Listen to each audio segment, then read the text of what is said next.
যে কোনো গণতন্ত্রে প্রতিবাদ করার সুযোগ আছে। প্রতিবাদ আপনি করতেই পারেন, আপনার গণতন্ত্রের মৌলিক অধিকার সেটি। কিন্তু প্রশ্ন হচ্ছে, আমি কিছু ভিজুয়াল দেখাচ্ছি, এটা দেখুন।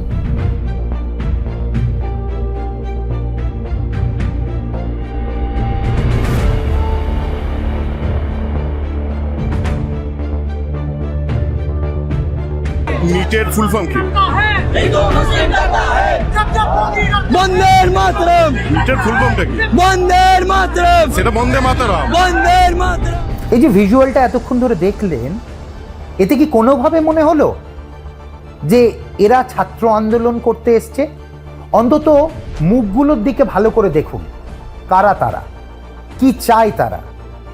মজার বিষয় হচ্ছে, এই আন্দোলনটি যেদিন কলকাতার বুকে হওয়ার কথা, যাদের নাম শিল্ড করে করা হচ্ছে, মানে ছাত্রদের নামে একটি সংগঠন তারা করবে বলেছিল, কিন্তু আগের দিন রাত্রে তারা জানিয়ে দিয়েছিল তারা এই আন্দোলনের সঙ্গে নেই। সিলেটি কলকাতার কোনো ব্যানার ছিল না। অছাত্ররা গুমনামি করবে বলে ছাত্রদেরকে সামনে রেখে এই মিছিলে ঢুকেছিল। জনতা পার্টি কলকাতা করেনি। তারপরও কলকাতার বুকে এরকম একটি জমায়েত হলো। জমায়েত শব্দটা হয়তো এখানে বড্ড ক্লিশে, এটা নিশ্চয় জমায়েত নয়। তার কারণ হচ্ছে, যদি আপনি দেখেন তার পরবর্তী ক্ষেত্রে কিভাবে সাংবাদিক এবং পুলিশের ওপর অকথ্য অত্যাচার, পাথর, জলের বোতল ছোড়া হয়, আক্রমণ করা হয়, এবং অত্যন্ত সুচারুভাবে সুপরিকল্পনার সঙ্গে। আমার এই মুহূর্তে মনে পড়ছে আমাদের প্রাক্তন মুখ্যমন্ত্রীর একটি কথা, যে গরু দুধ দেয় তার লাঠিও খাওয়া যায়।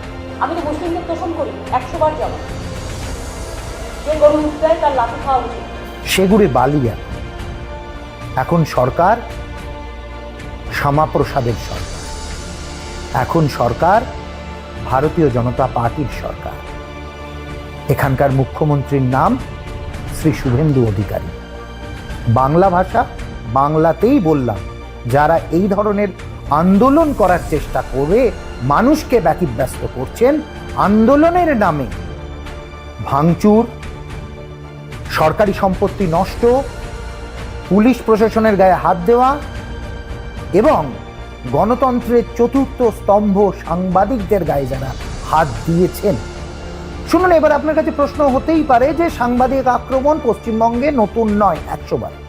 সাংবাদিকরা এর আগে দীর্ঘদিন আক্রান্ত হয়েছে বিভিন্নভাবে, বিভিন্ন ফর্মে। এই যে রাজনৈতিক সংগঠন, এদের মধ্যে সব থেকে বড় সংগঠন বলে দাবি করে এসএফআই, তারা এর আগে তাদের দল যখন নবান্ন অভিযান করেছিল, আমরা দেখেছিলাম সাংবাদিকদের ওপর কি ধরনের মারপিট হয়েছিল। কারা মেরেছিল, কারা মারিয়েছিল, এই প্রশ্নের মধ্যে আমি যাচ্ছি না। সাংবাদিকরা বারবার আক্রান্ত হয়েছে পশ্চিমবঙ্গে। আমার প্রশ্ন এখানে ভারতবর্ষের একটি অঙ্গরাজ্য পশ্চিমবঙ্গে, সেখানে আজাদির স্লোগান চলবে না। বামপন্থীরা ভুলে যাচ্ছে তাদের নিজের ইতিহাসের কথা। গঙ্গাধর অধিকারী বলে ওনাদের একজন নেতা ছিলেন, সেই অধিকারী থিসিস বলে একটি প্রামাণ্য ডকুমেন্ট আছে, আমি অনুরোধ করব সেটি পড়ুন। ভারতবর্ষকে 28টি টুকরো ভাগ করার চেষ্টা করেছিল এই বামপন্থীরা। শুধু তাই না, অসাধারণ জাতিসত্তা নিয়ে প্রশ্ন তুলেছিলেন। মুসলিম একটি জাতি, একটি স্বতন্ত্র জাতি বা জাতীয়তা, তাদের আলাদা দেশ হওয়া জরুরি, এটাতে তারা বিশ্বাস করত এবং সমর্থনের জন্যও এগিয়েছে। অর্থাৎ যে রাজনৈতিক দলের দিনের শুরুর দিন থেকে দেশকে ভাঙা, দেশের অখণ্ডতাকে নষ্ট করা, যাদের মূল এবং অন্যতম কাজ, তাদের কাছ থেকে আর যাই হোক নাগরিক জীবন, সুস্থ নাগরিক জীবন আশা করা যায় না। তথাকথিত এই বামেরা আর সঙ্গে তাদের নতুন স্যাঙ্গা, আর নতুন বললেও ভুল হবে, আমরা যদি শুনি বা ইতিহাস দেখি, এই লেফট লিবারেলদের সঙ্গে অদ্ভুতভাবে কোনো একটি জাতি গোষ্ঠী বা জনগোষ্ঠীর সমর্থন তারা সবসময় পেয়ে এসেছে। আজকে যদি ভারতবর্ষের কোনো অঙ্গরাজ্যে আজাদির স্লোগান হয়, কোনো দেশদ্রোহীর ফাঁসি নিয়ে যদি প্রশ্ন হয়, কোনো ইউনিভার্সিটির কোনো ছাত্র যে দেশের বিরোধিতা করে এসছে, দেশের সার্বভৌমত্ব অখণ্ডতাকে বিচলিত করেছে, তার পানিশমেন্টকে নিয়ে যদি প্রশ্ন হয়, তাহলে তাদের মতাদর্শ এবং তাদের লক্ষ্য দুটোই আমাদের কাছে পরিষ্কার।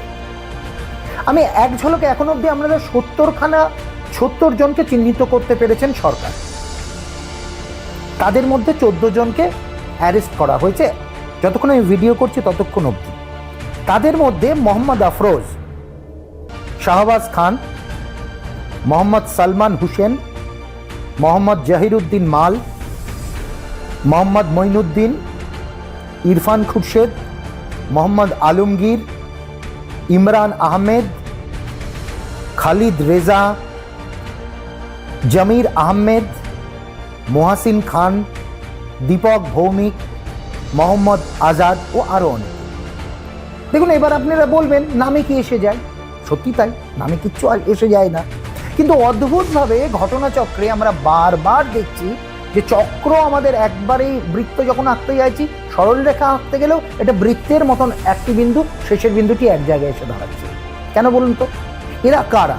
এদের পরিবারের কারা নিট দিয়েছে? ইনারা কি নিটের ছাত্র? এদের বয়স কত? কি তাদের শিক্ষাগত যোগ্যতা? এগুলোও প্রশ্ন করা উচিত, এগুলোও জানা উচিত কি কারণে তারা এসছে। শুধুমাত্র একটা শান্ত রাজ্যকে অশান্ত করার ঠিক একটি পার্টিকুলার দিন বেছে নেওয়া হচ্ছে। অন্য সময় আন্দোলন হবে না, ঠিক শুক্রবার আন্দোলন হয় পশ্চিমবঙ্গে। আপনি সিএ এর পরবর্তী দেখুন, আপনি নোটবন্দির পরবর্তী দেখুন, আপনি তারপরে আমাদের যা একটার পর একটা কেন্দ্রীয় সরকারের বিল হয়েছে তার বিরুদ্ধে দেখুন। আন্দোলন ঠিক পার্টিকুলার একটা দিন থেকে শুরু হচ্ছে। কেন এটা? আমরা তো গণতান্ত্রিক একটি রাষ্ট্রে আছি, আমাদের কাছে তো পার্টিকুলার কোনো দিন না, যে কোনো দিন যে কোনো সময় আন্দোলন হতে পারে। কিন্তু সেইটাকে আমরা কেন বারবার ভুলে যাচ্ছি? কেন ছাত্রদেরকে সামনে রেখে এই রকম একটা ন্যাক্কারজনক ঘটনা ঘটানো হলো? কেন ছাত্রগুলোর ভবিষ্যৎকে অনিশ্চিত করা হচ্ছে? এই ধরনের রাজনৈতিক দলগুলোর কাছে আমার প্রশ্ন। ছাত্ররা তো ছাত্রের মতন আসবে, ছাত্রীরা ছাত্রীরা আসবেন ছাত্রীদের মতন, তারা তাদের ক্ষোভের কথা বলবে, তারা তাদের আন্দোলনের কথা বলবে, তারা তাদের প্রতিবাদের কথা বলবে।